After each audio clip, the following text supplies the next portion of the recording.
சேலத்தில் இருந்தப்போ வாழ்த்தும் பயணம் அப்படிங்கிற விஷயத்த நான் கற்றுக்கிட்டதுக்கு அப்புறம் என்ன பண்ணேன்னு கேட்டிங்கன்னா, நான் டெய்லி மெடிடேஷன் பண்ணிட்டு கோர்ட்டுக்கு கிளம்பும்போது என்கிட்ட ஒர்க் பண்ணுற ஸ்டாஃப்ஸ் அத்தனை பேர்த்தையும் வாழ்த்துவேன். அதே மாதிரி என் முன்னாடி ஆஜராகக்கூடிய ஒவ்வொரு வக்கீலையும் வாழ்த்துவேன்.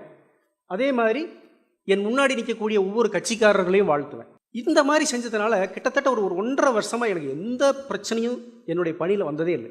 நான் ஏதாவது பிரச்சனை பண்ணாதான், யாருமே என்கிட்ட பிரச்சனை பண்ணுறதில்ல. ஒரு அற்புதமான ஒரு ரிசல்ட்டை நான் நேரில் பார்த்தேன் அந்த வாழ்த்தும் பயனில்.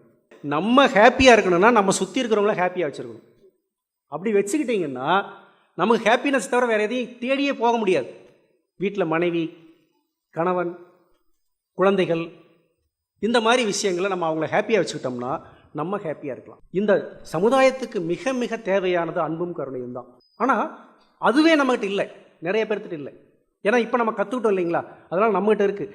வெளியே இருக்கிறவங்ககிட்ட அதுவே இல்லாதனால மிக மிக பெரிய பிரச்சனைகள், 1000 மடங்கு பிரயோஜனமே இல்லாத காரணங்களுக்காக சண்டை போட்டுக்கிட்டு ஃபேமிலி கோர்ட்டில் வந்து உட்காந்துருக்காங்க டைவர்ஸ்க்காக. காஃபியில் சர்க்கரை இல்லை, ஏன் காஃபியில் சர்க்கரை போடலன்னு மாமனார் கேட்குறாரு. உடனே அந்த பொண்ணுக்கு கோவம் வந்துடுது. ஓஹோ, உங்கள் மாமனார் அப்படி கேட்டானா, வா கோர்ட்டில் பார்த்துக்கலாம். ஒன்றும் இல்லைங்க, ஒரு பொண்ணு வந்து என்ன பண்ணுது, புதுசாக மேரேஜ் ஆகுது.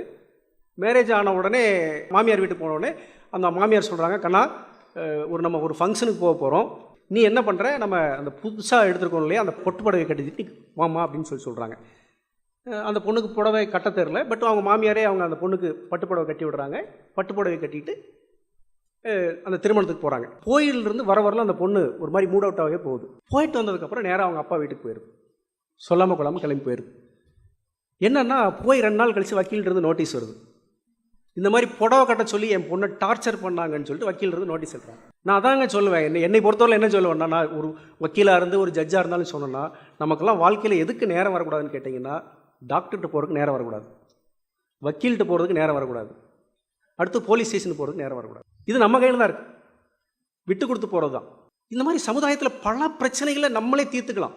ஒரு ஆண்மகன் குடித்துட்டு வந்து பயங்கர தொந்தரவு பண்ணுறான், வரதட்சணை கொடுமை பண்ணுறான், எதுக்குமே கேட்க மாட்டானா என்ன பண்ணணும், போலீஸ் ஸ்டேஷனுக்கு போய் தான் ஆகணும். தேவையானதுக்கு நம்ம அந்த சிஸ்டத்தை அணுகித்தான் ஆகணும், வேறு வழியே இல்லை. உடல் ஆரோக்கியமாக வச்சுருக்கணும்னு என்ன பண்ணுறோம், உடல் பயிற்சி செய்கிறோம். மனசு ஆரோக்கியமாக வச்சுருக்கு தவம் பண்ணுறோம். உயிரை ஆரோக்கியமாக வச்சுருக்கு காயகல்பம் பண்ணுறோம். இதெல்லாம் பண்ணிட்டு இருக்கோம் இல்லைங்களா.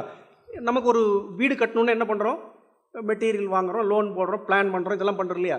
இந்த மாதிரி நம்ம சந்தோஷமாக இருக்கிறதுக்கு ஒரே ஒரு சிங்கிள் ஃபார்முலா என்னன்னு கேட்டிங்கன்னா, நம்ம சுற்றி இருக்கிறவங்கள சந்தோஷமாக வச்சுருக்கிறது தான். அதை தவிர உலகத்தில் வேறு வழியே கிடையாது. அதுக்கு மகரிஷி கொடுத்துருக்கிற வழிகாட்டுகள் தானே ஒழிய வேறு எதுவும் இல்லை.